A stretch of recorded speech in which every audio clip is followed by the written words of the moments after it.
In the name of God, the compassionate, the merciful, hello everyone, and welcome to the new episode of the Fact series in which we discuss international political matters every week. This is Foad Mahdavi, and in this episode, I have the honor of being the host of Haji Azmi Abdul Hamid, a Malaysian activist and human rights advocate. We are here to discuss human rights in the sense of American statesmen. Thanks for joining us and good to be with you. Let's get started with the term of human rights. It seems that the American statesmen have their peculiar definition about this term. I'd like to have your perspective on this matter. Go ahead. Assalamualaikum warahmatullahi wabarakatuh. Thank you for having me. It seems it's very peculiar to America. As I've been always repeating, that America has got its concept called the American Exceptionalism. That America is not binded to all the rules that we have in the international law and also all agreements on human rights. So America defines human rights in its hypocritical way, that anything that is against its interests, it seems to be abusing human rights. Those who are with America, it seems is accepted. So this is the hypocrisy. This is the way America understands what human rights is all about. There is no one actually in the world today who believes that the United States seeks human rights, looking for the rights of nations, while the US is at the same time openly pretending the greatest claim to human rights for the people of the world. How do you analyze this contradiction? The world today believes that no one in the world today believes that United States actually seeks human rights or looking for the rights of nations. But at the same time, America is pretending to claim that it is the defender of human rights for the people. My analysis is very simple. If you look down in history, the way the behavior of United States, whether it's in region or international, from any treaties, from any resolutions that have been passed at the United Nations, from any resolution that's been even a motion in the United Nations Security Council, it's always been vetoed by United States. So this is very clear. While it's claimed that it is the human rights defender, it is always saying that whenever a country is not in favor with US, then they easily point the finger that that country is abusing human rights, and then they will start giving grades of human rights to other countries. So this pretension of claiming to become the human rights defender is very, it's false, it is deceptive, and my analysis is that America, with whatever international forum that they are involved, whether it's in trade or whether it's military, whether it's in economics, United States has never represented the human rights as been understood by the world. It has been observed many times, and it is often seen today, that the arrogant powers of the world, especially the US, when it comes to Muslims, turn a blind eye to any crime committed against Muslims. Aren't Muslims, in the eyes of Americans, human beings who have rights? It has been observed in many times, even today, that the arrogant powers of the world, especially the US, when it comes to Muslims, the America would turn a blind eye. So the Americans are looking at human beings who are holding or embracing Muslim as not human beings of the standard they accept. This is why America has got a different measurement of human rights when it comes to Muslims.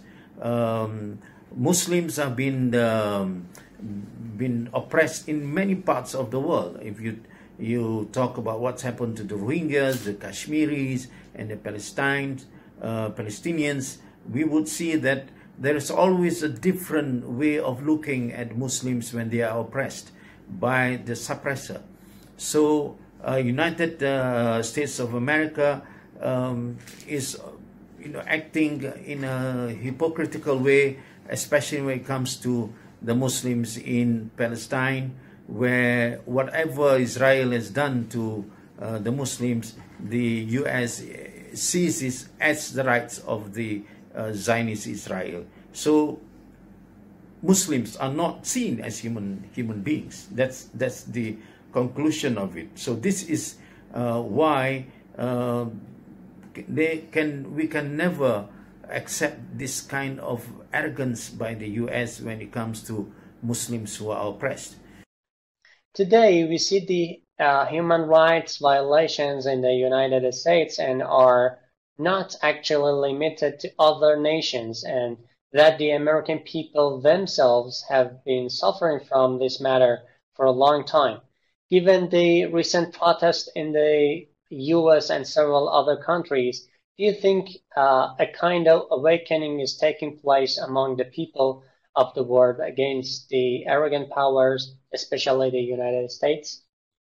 Today we see that the human rights violation in the United States are not limited to other nations, but they are also having a very, very difficult, very critical situation where the American people themselves are suffering all this suffering for a long time.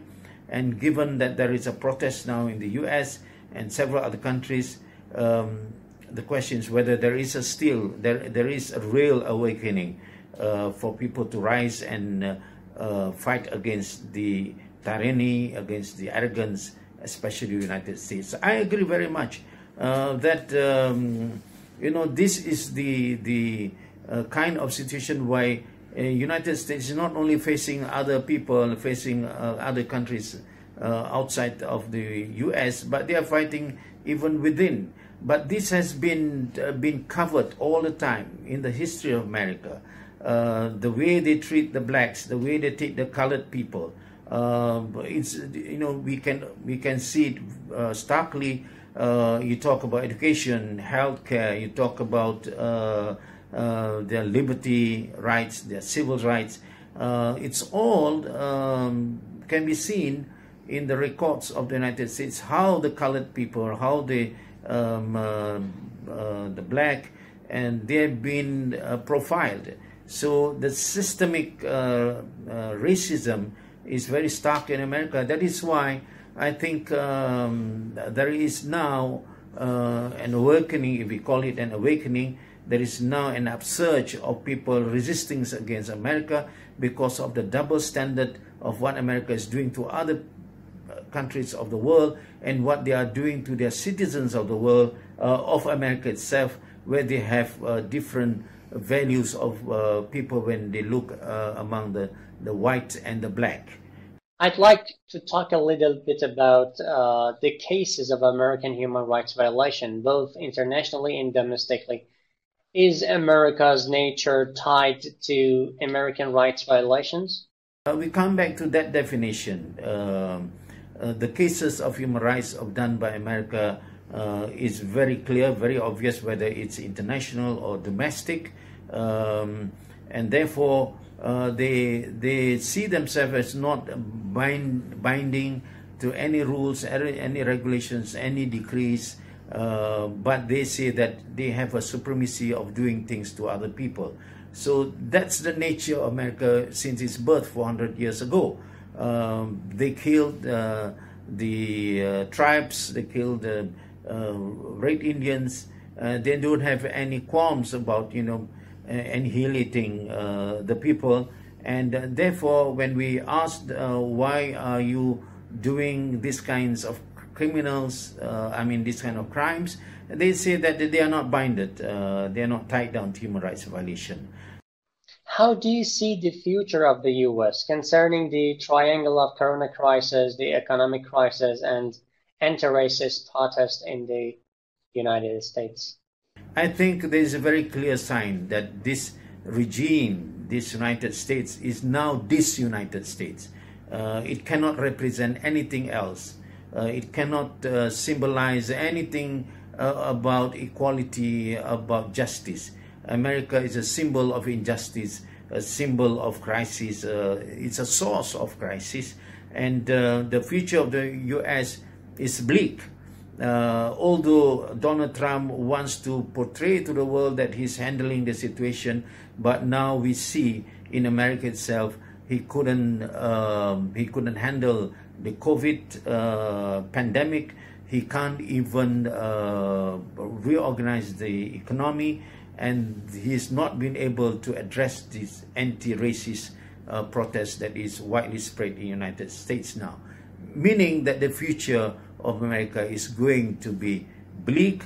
There is a very clear signs that the era of the supremacy of America is going to be abandoned by people. The respect towards America is at the lowest level in the country, in the world now, and I don't see a future for the US.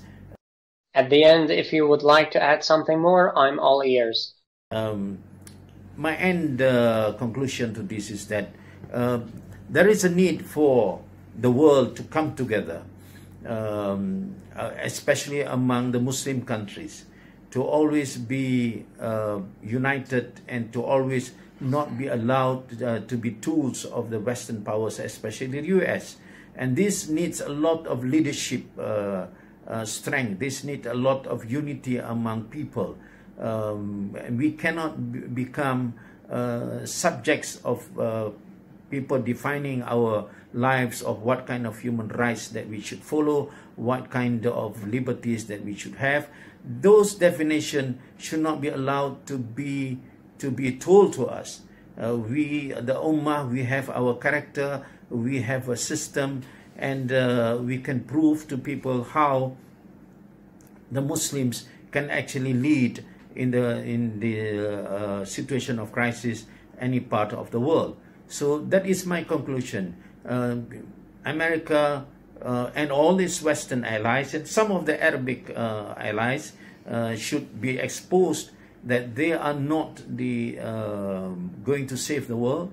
They're not going to salvage it. It's up to the hands of the people who loves justice, who wants equality. We have to rise and we have to resist this hegemony of the Americans and also of the Western people. Thank you for joining us again, and I do appreciate you to your noteworthy remarks, and I hope things are going well with you and you work far away from anything negative. Thank you so much for the invitation of this talk. Inshallah, we'll meet up again. Thank you. Assalamu alaikum wa rahmatullahi wa barakatuh. Dear honorable audience, it was another talk with Haji Azmi Abdul Hamid, a Malaysian activist and human rights advocate, on human rights in the sense of American statesmen. Thank you for watching and catch you later.